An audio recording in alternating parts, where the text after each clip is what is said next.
2023년 10월 27일 오늘 금요일입니다. 함께 나눌 하나님 말씀은 열왕기상 21장 11절부터 29절까지 말씀입니다. 우리 함께 읽도록 하겠습니다. 열왕기상 21장 11절부터 29절까지 말씀 우리 함께 읽도록 하겠습니다.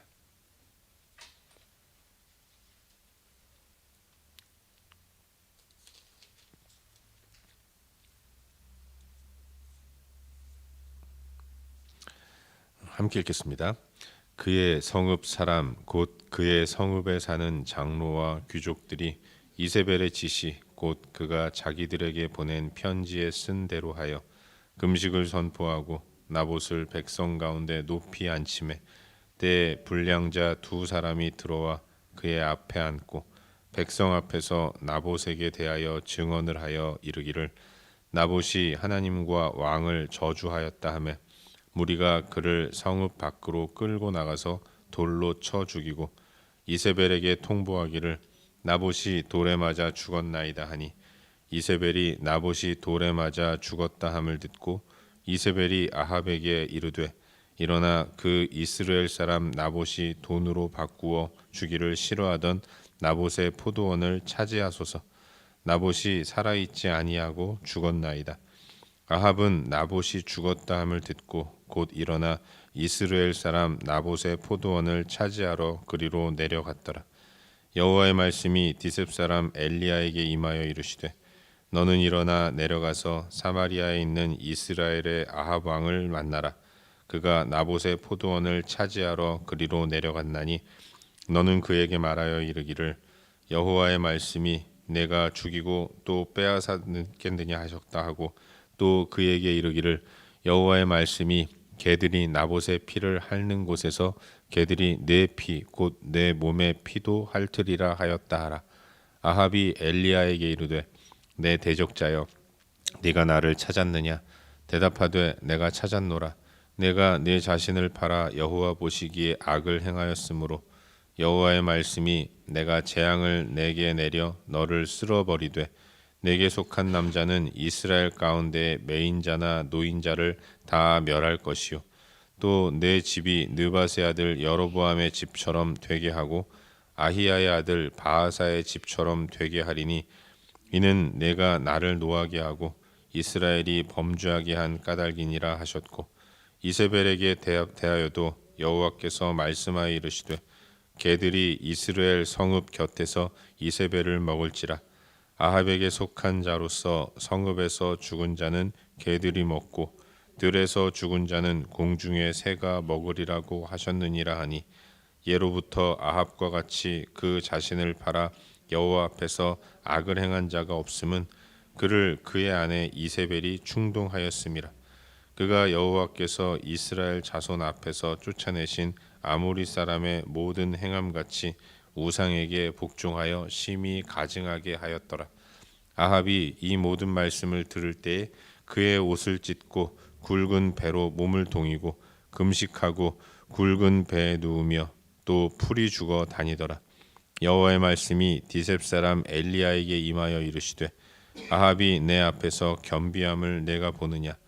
그가 내 앞에서 겸비함으로 내가 재앙을 저의 시대에는 내리지 아니하고 그 아들의 시대에야 그의 집에 재앙을 내리리라 하셨더라. 아멘. 복된 새 하루가 시작되었습니다. 오늘도 주의 은혜를 기대하고 소망하면서 하나님의 인도를 따라 복되게 살아가는 우리 모두가 될 수 있기를 주의 이름으로 축원합니다. 우린 요즘 새벽 시간을 통해서 계속해서 열왕기상 말씀을 묵상하고 있는데 오늘은 어제 이어서 방금 읽은 말씀이니 열왕기상 21장 11절부터 29절까지 말씀을 살펴보는 가운데 우리에게 주시는 은혜와 도전들을 함께 나누기 원합니다. 아합은 자기의 왕궁 옆에 있는 포도원을 갖기를 원했습니다. 그 포도원에다가 나의 채소들을 심어서 채소가 무럭무럭 자라서 나의 입을 즐겁게 해줄 수 있을 것이다 라는 생각으로 그 포도원을 갖기를 원했던 거죠. 근데 그 포도원의 주인은 나봇이었죠. 그리고 나봇은 이스라엘 사람이다라고 성경은 기록하고 있습니다. 왕궁 옆에 포도원이 있는데 그 포도원의 주인은 이스라엘 사람 나봇이라는 거죠. 그 왕궁 옆에 포도원은 이스라엘 지역에 있는 거예요.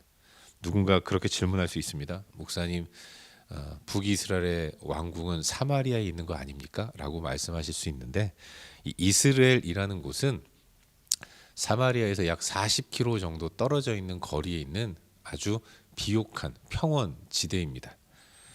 그러니까 이 이스라엘은 왕들이 겨울에 잠시 머무는 별장 같은 곳이 그곳에 이스라엘 지역의 궁전으로 있었던 거예요. 그러니까 이스라엘에 있는 궁전은 아합의 겨울 궁전이다라고 말할 수 있습니다. 그 옆에 넓은 포도원이 있어서 그 포도원을 아합은 갖기를 원했던 거죠. 그래서 포도원 주인인 나봇에게 찾아가서 포도원 좀 나한테 줘라. 내가 더 좋은 땅을 너에게 주겠다. 아니면 포도원 값을 내가 치르고 그걸 사겠다. 이렇게 이야기를 한 거죠. 하지만 나봇은 그 포도원을 팔 수가 없었습니다. 왜냐하면 그것은 여호와 하나님께서 그 가문에 주신 땅이기 때문에 율법에 의하면 그 땅을 함부로 양도하거나 매매할 수가 없었던 거죠. 그래서 팔고 싶지만 팔 수 없다고 이야기를 했어요. 아합도 이스라엘 사람 중 하나이기 때문에 율법의 무게와 의미를 알고 있는 사람이어서 포기하고 왕궁으로 돌아왔지만 미련이 남고 아쉬워서 식음을 전폐하면서 괴로워하고 있었던 거죠. 이걸 본 이세벨은 악한 계략을 꾸며서 슬퍼하고 괴로워하는 남편을 즐겁게 해줘야겠다라는 생각으로 일을 꾸미게 됩니다. 그가 꾸민 일이 아합의 이름으로 편지를 써서 그걸 나봇 주변에 사는 장로들과 귀족들에게 보내는 거였습니다. 편지의 내용은 나봇을 모함해서 그를 죽이도록 재판을 열고 거짓 증언을 할 두 사람을 세워서 이를 꾸미라라고 하는 위증 교사를 꾸몄던 거죠. 오늘 묵상하는 본문의 내용은 그 편지의 내용을 받고 이제 장로들과 귀족들이 그 일을 실행하는 모습을 보여주고 있습니다. 성읍의 장로들과 이 귀족들은 금식을 선포해요. 그리고 나봇을 소환합니다.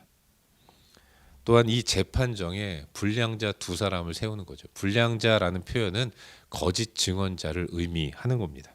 뭐 행실이 이렇게 방자하고 악한 이런 사람을 의미하는 것이 아니라 악한 일에 쓰임 받는 사람을 성경은 불량자라고 표현을 하는 거죠. 그 두 사람을 불러다가 나봇이 왕과 여호와를 저주했다라고 거짓 증언하게 하는 거죠. 결국 이게 받아들여져서 나봇은 성읍 밖으로 쫓겨나고 거기서 돌에 맞아 죽임을 당하는, 성읍 밖에서 피를 철철 흘리며 죽임을 당하게 되는 겁니다. 나봇은 팔 수 없는 땅을 팔지 않았다라는 이유로, 이런 어이없는 이유 때문에 결국은 죽임을 당한 것이고, 이 소식을 들은 이세벨은 남편을 불러다가 나봇이 죽었으니 당신이 그토록 원하는 포도원 가지십시오, 이렇게 얘기를 해요. 아합은 나봇이 죽었다는 이야기를 듣고 왜 죽었는지에 대해서는 관심도 없고 그 즉시 그 땅으로 내려가서 그 땅을 차지하게 되는 겁니다. 한편 하나님 말씀이 엘리야에게 임하죠. 그리고 하나님 말씀하시기를 너는 아합을 만나서 그의 잘못을 지적하고 나의 심판의 메시지를 선포하라, 이렇게 명령하시는 겁니다. 엘리야는 즉시 순종해서 아합 앞으로 나아갔고 그 아합의 잘못을 지적하는 가운데 네가 그 악한 일을 행하였기 때문에 여호와 하나님께서 너에게 심판을 내리실 것이다. 나봇이 죽은 그대로 나봇이 땅에 피를 흘리는데 그 피를 개가 핥는 것처럼 너 또한 그런 죽임을 당하고 이세벨 또한 그와 같은 죽임을 당하게 될 것이다 라고 선포하는 겁니다. 근데 놀라운 일이 벌어지죠. 하나님의 선지자의 무시무시한 심판의 메시지를 듣고 그토록 완악했던 아합이 그런데 회개를 하는 거예요. 그의 옷을 찢고 굵은 배로 몸을 동이고 금식하고 굵은 배에 눕고 그리고 풀이 죽어서 다니는 겁니다. 이건 회개를 상징하는 것인데 그 악한 아합이 하나님 말씀을 듣고 심판의 메시지를 듣고 두려워하면서 회개하는 이런 모습을 보이는 거죠. 더 놀라운 일이 벌어집니다. 그가 회개하자 하나님은 기다렸다는 듯이 그의 회개를 받아주시는 거예요. 그러면서 말씀하시죠. 내가 아합에게 내릴 재앙, 아합 가문에 내릴 재앙을 유예하겠다. 아합 시대에는 일어나지 않고 아합 왕조, 오므리 왕조의 멸망을 내가 그 다음 때에 실행하겠다라고 말씀하고 계신 것입니다. 하나님은 아합의 회개를 기다렸던 것이고 심판 또한 그의 회개를 촉구하기 위한 하나의 행위였다는 것을 알 수 있는 것입니다. 하나님께는 목적이 심판이 아니라 회개였다는 것을 알 수 있는 거죠. 이것이 오늘 우리가 함께 살펴보고 있는 본문의 전반적인 내용입니다. 그리고 오늘도 이 말씀 가운데서 한 가지만 깊이 한번 살펴보는 가운데 우리의 기도 제목으로 삼고 함께 기도하기로 합니다. 오늘 묵상하는 본문 가운데서 우리 12절과 13절 두 구절 말씀을 함께 읽도록 하겠습니다. 함께 읽겠습니다. 시작. 금식을 선포하고 나봇을 백성 가운데 높이 앉히매 때에 불량자 두 사람이 들어와 그의 앞에 앉고 백성 앞에서 나봇에게 대하여 증언을 하여 이르기를 나봇이 하나님과 왕을 저주하였다 하매 무리가 그를 성읍 밖으로 끌고 나가서 돌로 쳐 죽이고. 아멘. 여러분 오늘 묵상하는 본문의 내용은 아합 시대가 얼마나 타락했는가, 하나님 앞에서 얼마나 악한 시대였는가를 그대로 보여주는 그런 말씀입니다. 불의한 시대의 모든 사람들이 다 악을 저지르고 있다는 것을 알 수 있어요. 흔히들 왕이 문제지, 왕을 지배하는 왕비가 문제다라고 이야기할 수 있지만 사실 이 시대에는 모든 사람들이 다 악한 행위를 저지르는 악한 시대였다는 것을 오늘 본문이 우리에게 보여주고 있는 겁니다. 여러분 이게 왜 심각하게 느껴지는가 하면 불의한 일에 하나님의 방법을 도입하고 있기 때문에 더 악한 겁니다. 분명 이 일은 악한 일이었어요. 아무 죄 없는 나봇을 죽이기 위해서 계략을 꾸밉니다. 계략에 동참하는 장로들과 귀족들이 있어요. 그런데 그 악한 일을 도모하고 실행하는 이 모든 사람들이 그 일을 실행할 때 하나님의 법, 율법을 이용하고 있다는 것을 알 수 있는 겁니다. 여러분 하나님은 모든 백성들에게 땅을 허락해 주셨습니다. 노예로 살아가던 이스라엘 백성들, 그들이 애굽에서 나와서 이제 하나님이 약속하신 거룩한 땅에 들어가면 모든 백성들이 다 땅을 소유해서 남의 땅 부러워하지 않고 열심히 내가 그 땅을 개간하고 일구면서 땅을 주신 하나님의 은혜에 감사하면서 소출을 얻고 행복하게 살아가고.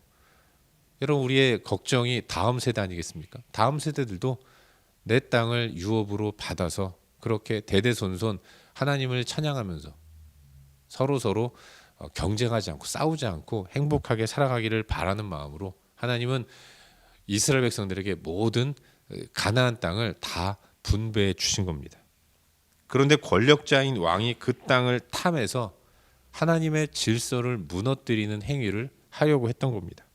마지막 신앙 양심 때문에 더 이상 진행하지 않은 사람이 아합이라고 한다면 아합의 아내인 이세벨은 이 율법과 하나님의 뜻과는 전혀 상관없는 이방 여인이죠.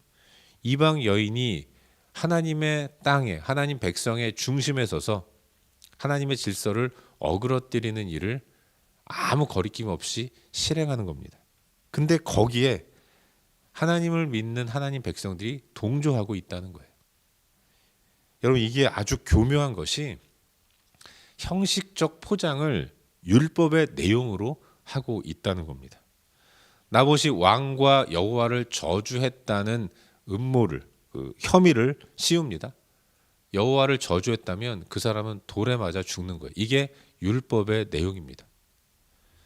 이게 아주 중차대한 일이기 때문에 율법은 어떤 사람을 사형에 처할 때 돌을 던져 죽이거나 사형에 처할 때는 반드시 두 사람 이상의 증인을 세워서 그 증언을 듣고 판결하게 했던 겁니다. 나봇의 처형에는 이와 같은 율법의 내용들이 그대로 적용되어 있어요. 나봇을 죽이라는 편지를 받은 이 나봇 주변에 있는 귀족과 장로들은 금식을 선포합니다. 아주 중요한 결정을 할 때 하나님의 뜻을 묻는다는 형식적인 표현을 하고 있는 거죠. 금식을 선포하고 그리고 나서 이제부터 불의한 일을 하나님의 방식대로 처리하는 거예요. 재판정을 만들어서 나봇을 부릅니다. 나봇에게 혐의를 씌우는데 그것은 여호와의 율법에 돌에 맞아 죽을 만한 혐의인 거예요. 감히 왕과 여호와를 저주하는가. 그리고 이 판결을 내림에 있어서 불의한 사람이지만 증인 두 사람을 세워서 율법의 요구를 만족시키는 거죠. 그리고 사형을 언도한 이후에는 율법의 내용대로 성읍 밖으로 나봇을 끌고 가서 거기서 돌을 던져서 그를 죽게 만드는 겁니다.